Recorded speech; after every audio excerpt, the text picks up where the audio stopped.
Hey, what's up guys, it's your boy JP again, and in this video I'm gonna react to a game trailer called Bomb Rush Cyberfunk. Listen, I never heard of this game. I think it's a remake. From the thumbnail it looks like a remake of Jet Set Radio. So yeah, just gonna get into the trailer.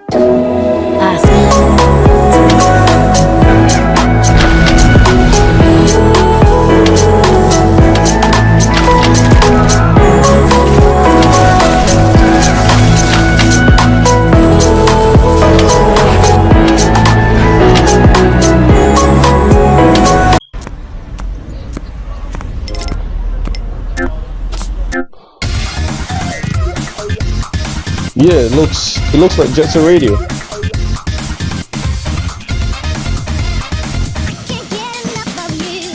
It's funky, definitely funky. Yeah, this is cool.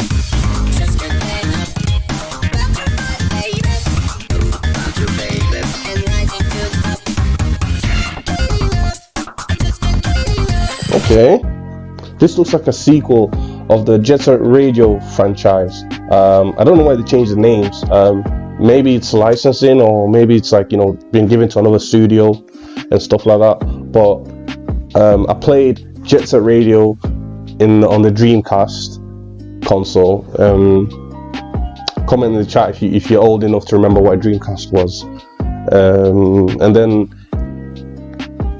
it also was on there was Jet Set Radio Future. I had that as well on the original Xbox. And yeah, good times, fun memories, good game, you know. Basically roller skating, just like you see in the video, roller skating on just throughout the whole city, you know, spray painting your logos and graffiti all over the city in, like, you know, against rival gangs. So the whole point was there was other rival gangs and rival crews, and they would go around spray painting in your turf, and you'd have to just basically cover the whole city or their turf, you know, with graffiti, your own graffiti. And you could actually design the decals and the graffiti of what you wanted it to look like. It was pretty detailed. Like, you know, you could design that you want your graffiti to look like this, and you'd also have to do all that, like, you know, painting the whole city while avoiding the police. So, you know, those game mechanics like avoiding the police, your character can't really fight, but you can grind all over the city. So you'd have to avoid the police and rival gangs and stuff like that. It was very interesting, and it was deceptively hard as well. You know, as a kid trying to play this game, I thought it was easy because it, like, you know, gets you into it nice and easy. So you think like, oh, I'm just gonna grind on this rail, but then it's like it gets harder and harder and harder, deceptively like hard. Like, it looks easy, but it's really difficult. Some of the jumps it asks you to make, and some of the collectibles are quite challenging. Like, you know, the geometry of the levels. I mean, if they're expecting 10-year-old kids to get this, like, no, it was too difficult for like a 10-year-old kid, you know what I mean? Like, so it looked colorful, drew you in, but in terms of the gameplay, it was actually pretty challenging the further into the game you got. And I always understood, I was always thinking like, man, is this game for kids? Because it's quite difficult, you know. And as you progress, you'd unlock you know, those down screws, you'd beat them and unlock them for your characters.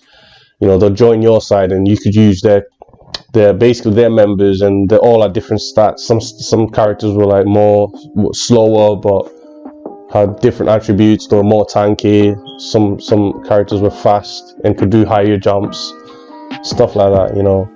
And then some characters could could carry more spray paint, small little things like that. But each individual rider you used was different in terms of statistics, and of course the looks. You wanted your preference in the looks as well. So yeah, it's pretty funky game. Like, I like the music in it as well. Those are DJs.